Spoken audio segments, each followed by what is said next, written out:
लोग विरोध करते हैं, क्या उसमें ब्राह्मण क्षत्रिय लोग नहीं थे? तमाम सांसद उनके थे।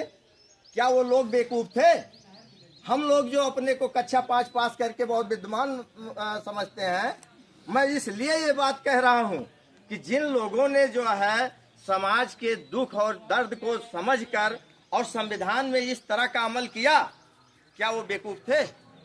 और उसके बाद सबसे पहले राजस्थान ने जो है मृत्यु भोज निवारण अधिनियम का जो है पालन करते हुए अपने आप प्रभावी कानून बना दिया कि जो मरने के बाद कोई भी व्यक्ति अगर जो है तेरहवीं करता है तो उसे 1 साल की सजा और आर्थिक जुर्माना भी जो है, आर्थिक जुर्माने की कोई सीमा नहीं है, आपके ऊपर 1 लाख 2 लाख जुर्माना हो सकता है।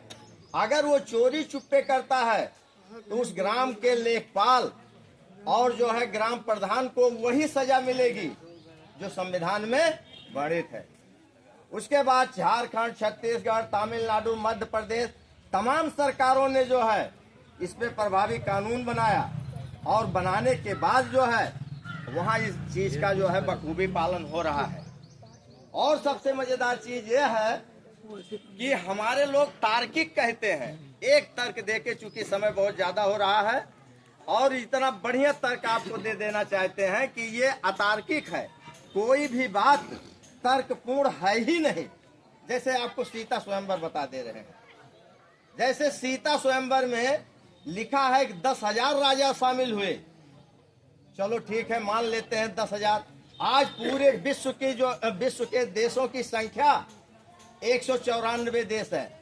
उसमें कुछ ऐसे देश हैं जैसे चाइना ने जो है तिब्बत को और तो उसको जो है तमाम लोगों को जो है अपने में उसकी सामरिक और जो है हर दृष्टि से वो देखभाल करता है।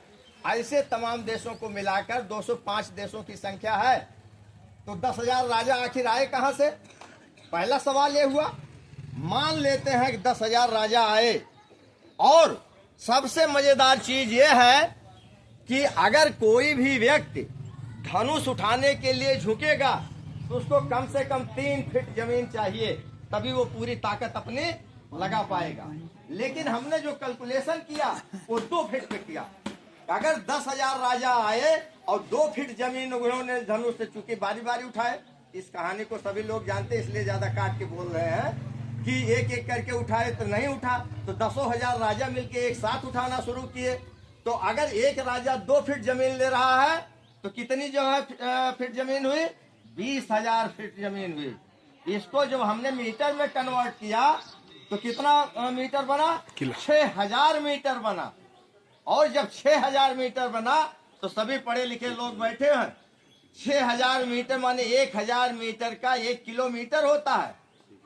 इसका मतलब जो दधीच की हड्डी से धनुष 2.5 धनुष बनी थी उनके मरने के बाद, तो उस 2.5 धनुष में इसका मतलब जो है कि वो 6 किलोमीटर लंबी धनुष एक ही थी, और 2.5 धनुष बनी तो इसका मतलब 15 किलोमीटर लंबी हो जाएगी।